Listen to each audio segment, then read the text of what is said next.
ভাত গরম করতে, মানে সকালের নাস্তাটা। বোতল ভর্তি চুটি বানানো ছিল, আম্মা এভাবে বানিয়ে রাখতো। আমরা মেয়ে অনেক খেলা এখন দেখি যেগুলো আমরা খেলিনি, আবার এখন অনেক খেলা করে রাখি, দেখা যাক এক এক সময় এক এক রকম। এই তো আজানে বিকালে আসছিল বাহিরে থেকে। আর এদিকে আসসালামু আলাইকুম, সবাই কেমন আছেন? আশা করছি আল্লাহর রহমতে সুস্থ আছেন, ভালো আছেন। আলহামদুলিল্লাহ, আমরাও ভালো আছি। আর একটি নতুন ভিডিও দেখার জন্য আপনাদের সবাইকে আমন্ত্রণ জানাচ্ছি। আশা করছি আমার আজকের ভিডিওটিও আপনাদের খুব ভালো লাগবে। তো সুন্দর একটা সকালটা আরও বেশি সুন্দর হয়ে যায় যদি চোখের সামনে আরও সুন্দর কিছু, মনোরম কিছু দেখি। এই যে যেমন আমার ছোট্ট পাখি দুইটা ডিম পেড়েছে, ওরা মা বাবা হতে যাচ্ছে।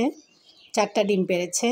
আগেও কিন্তু একবার 5টা পেড়েছিল ডিম, আর আরেকবার পেড়েছিল 6টা। 11টা ডিমই নষ্ট হয়ে গিয়েছে। তো এবার পেড়েছে এখনও 4টা ডিম, দেখা যাক আর কয়টা পারে। তো মাশাল্লাহ, মা পাখিটা কি সুন্দর করে তার ডানা দিয়ে টেনে টেনে, ঠোঁট দিয়ে টেনে টেনে বুকের ভেতর ডিমগুলোকে ঢুকিয়ে নিল গরম তাপ দেওয়ার জন্য। একেই বলে আসলে মা। দেখতে এত ভালো লাগে, এত মায়া লাগে, কি বলবো। তো বাবা পাখিটা খুব দায়িত্ব সহকারে সব কিছু পাহারা দিয়ে থাকে। তো আমি দেখছিলাম, আমি কাজের ফাঁকে ফাঁকে এসে দেখি, আমার চাইতেও বেশি দেখে আজান, আলিফ, আয়াত, এরা দেখতে থাকে। আর মা পাখি বাবা পাখির কাণ্ড কারখানা দেখে। আর সবাই আল্লাহ আল্লাহ করছি যেন এবারের ডিমগুলো থেকে বাচ্চা হয়। তো আসলে বেশি শীত পড়লে ওই সময় ডিম থেকে বাচ্চাটা হয় না, কারণ ভালো করে দেওয়া হয় না। তো টুকটাক কিছু কাজ করে বিছনাপাতি গুছিয়ে এদিকে চলে আসলাম ভাত গরম করতে, মানে সকালের নাস্তাটা।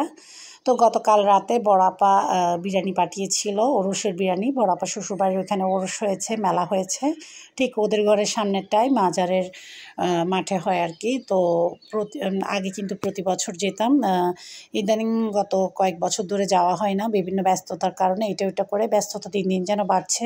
বাচ্চারা যখন ছোটো ছিল একটা সময় ভাবতাম যে বাচ্চারা বড় হলে হয়তো বা ব্যস্ততা কমবে, অনেক অবসর থাকবে। আসলে ভুল, সময়ের সাথে সাথে ব্যস্ততার জন্য বেড়েই যায়, কাজের ধরন পাল্টায় কিন্তু ব্যস্ততা বাড়ে। তো এদিকে গতকাল হাট থেকে 10 কেজি টমেটো আনিয়েছি, ফ্রোজেন করব।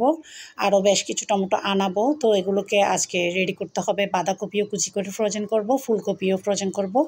তো এগুলো কিন্তু বছর জুড়ে খাওয়া যায়। অনেকগুলো গাজরও ফ্রোজেন করেছি।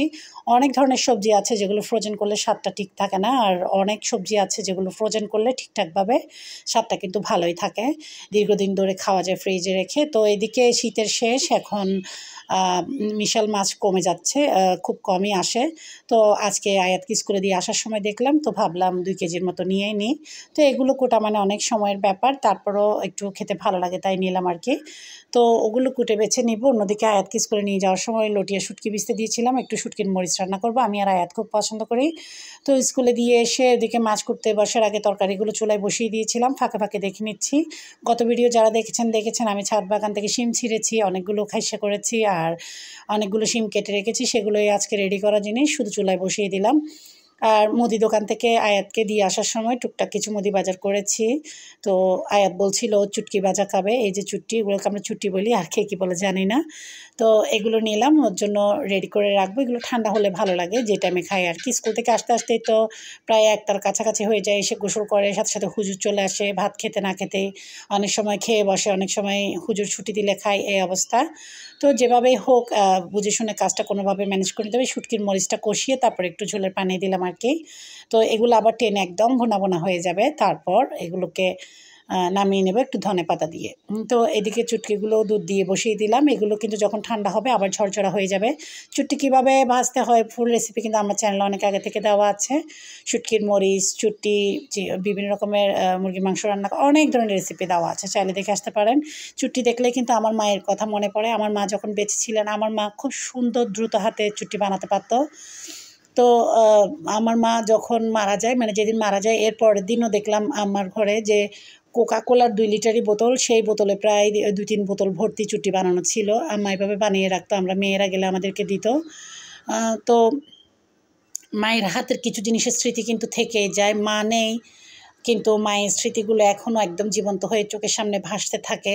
না থাকলেও দেখা যায় কি সাজানো গোছানো সংসার সব কিছু একইভাবে রয়ে গিয়েছে, শুধু সেই ঘরটাতে মা নেই। মা নেই মানে কিছুই নেই। যেহেতু আমি খুব ছোটোবেলায় আমার বাবাকে হারিয়েছি, আর দেখা যাচ্ছে কি খুব দ্রুত মাকেও হারিয়ে ফেলেছি, এতিম হয়ে গিয়েছি।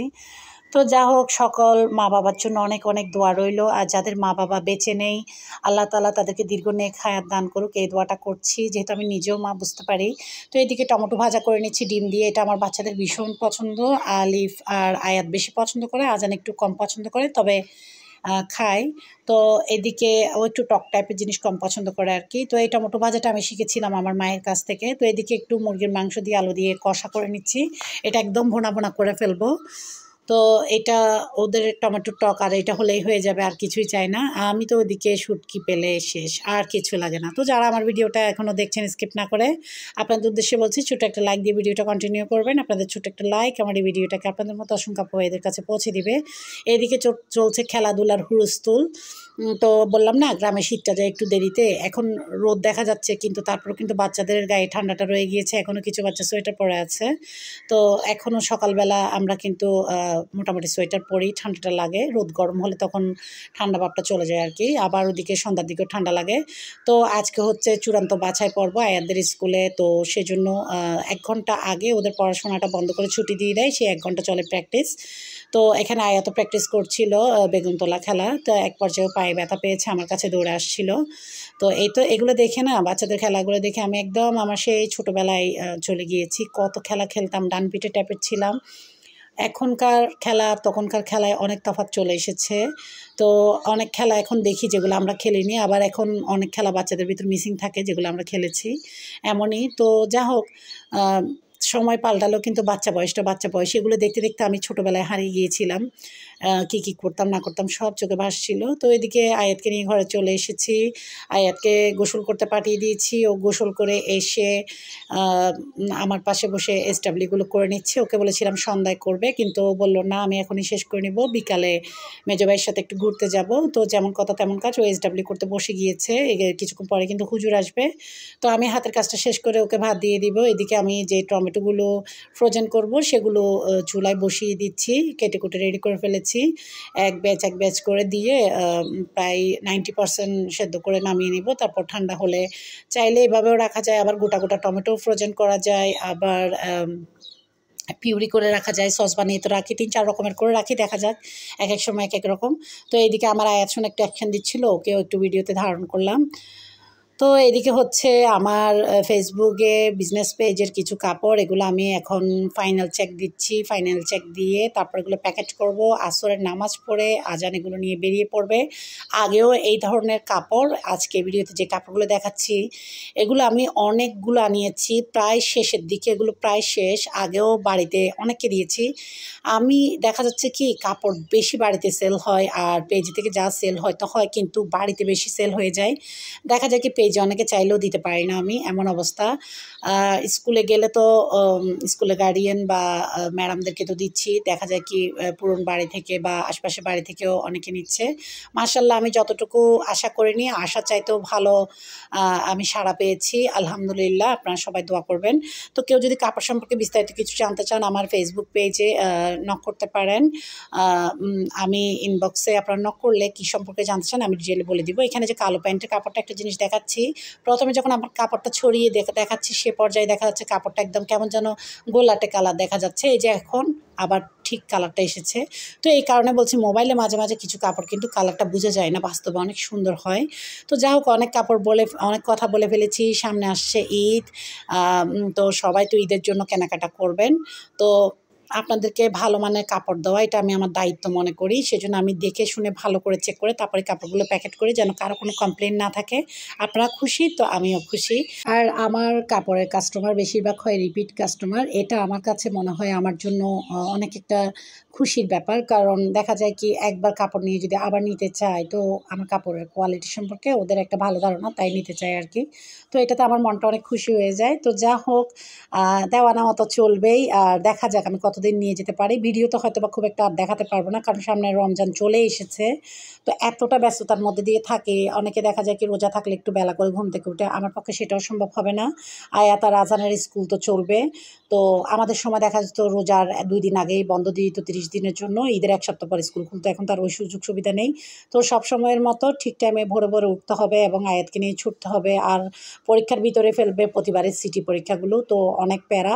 এদিকে আলিফের ভর্তি পরীক্ষাও পড়বে রমজানে, তো সব কিছু নিয়ে একটা হযবরল অবস্থার মধ্যে পড়ে গিয়েছি। যা হোক, সকল শিক্ষার্থী বাবা মাদের জন্য দোয়া রইল যেন তারা ভালোভাবে, যারা ভর্তি পরীক্ষা দিবে আর কি, তারা যেন ভালোভাবে উত্তীর্ণ হয়। এত বছরের সাধনা, অনেক কিছু ওদের নির্ভর করে। এক তো দেশের পরিস্থিতি ভালো না, শিক্ষা ব্যবস্থা একদম নড়বড়ে হয়ে গিয়েছে। তারপর দোয়া রইল, রমজান আসছে, সবাই বেশি বেশি ইবাদত করব, করে আল্লাহর কাছে 2 হাত তুলে মোনাজাত করব, মনের আশা যেন পূরণ হয়। তো যা হোক, যারা আজকে প্রথম আমার ভিডিও দেখছেন, আমার ভিডিওর কোনো অংশ যদি এতটুকু ভালো লেগে যায়, পরবর্তীতে নতুন ভিডিও দেখতে চান, তো তাহলে এখনই আমার চ্যানেলকে সাবস্ক্রাইব করে পাশে থাকা all button, bell button click করতে ভুলবেন না। এতে করে আমি পরবর্তীতে যে কোনো রেসিপি বা নতুন ব্লগ ভিডিও দিলে আপনাদের মোবাইলে নোটিফিকেশন পৌঁছে যাবে, অবসর সময় দেখে নিতে পারবেন। রেসিপির কথা বলছি কারণ আমার চ্যানেলে শুরু থেকে অসংখ্য রেসিপি দেওয়া আছে, বিভিন্ন রকমের ডেজার্ট, কেক, নাস্তা, পিঠা, পুলি, বিরিয়ানি, পোলাও, মানে কোনো কিছু বাকি নেই। তো আপনারা যেমন খুশি তেমন দেখতে পারবেন। রমজানে তো বিভিন্ন রকমের নাস্তার আইটেম চলবেই, ঈদে তো আর কথাই নেই। তো যারা নতুন দেখছেন তারা হয়তো রেসিপি সম্পর্কে জানেন না, তাই একটু বলে দিলাম আর কি। তো এইদিকে আমি একে একে কাপড়গুলো ভাঁজ করে নিচ্ছি। আজান নামাজের পরে দ্রুত চলে যাবে কাপড় দিতে, কাপড় দিয়ে এসে কিন্তু আয়াতকে নিয়ে ঘুরতে বের হবে। তো দেখা যায় কি ওরা মাগরিবের আগে আগে ঘরে চলে আসবে, তারপর 3 ভাই একসাথে নামাজ পড়ে নিবে, দেখতে কিন্তু খুবই সুন্দর লাগে মাশাআল্লাহ। তো এদিকে আমি কাপড়গুলো রেডি করে নিচ্ছি, নিজের জন্য কিছু কাপড় এনে রেখে দিয়েছি, সেই কবে এখনও সেলাতে দিতে পারিনি। সব কাজ কেমন যেন এলোমেলো হয়ে গিয়েছে। তো এই তো আজানে বিকালে আসছিল বাহিরে থেকে, আর এদিকে মাহফিলের আয়োজন চলছে, অনেকে বসেও পড়েছে, দেখতে সুন্দর লাগছিল। একটু ভিডিও ক্লিপটা আনার কারণে আপনাদের সাথে শেয়ার করতে পারছি। অনেকক্ষণ সময় ধরে আপনাদের সাথে গল্পগুজব করলাম। কমেন্ট করে জানাবেন কেমন লাগছে আমার ভিডিও, আর পরবর্তীতে নতুন কিছু দেখতে চাইলে বা নতুন কোনো রেসিপি দেখতে চাইলেও কমেন্ট করে জানাবেন, আমি করে দেখানোর চেষ্টা করব। সব মা বাবার জন্য দোয়া রইল, সব সন্তানদের জন্য দোয়া রইল। আজকের ভিডিওটা এতটুকুই। আল্লাহ হাফেজ।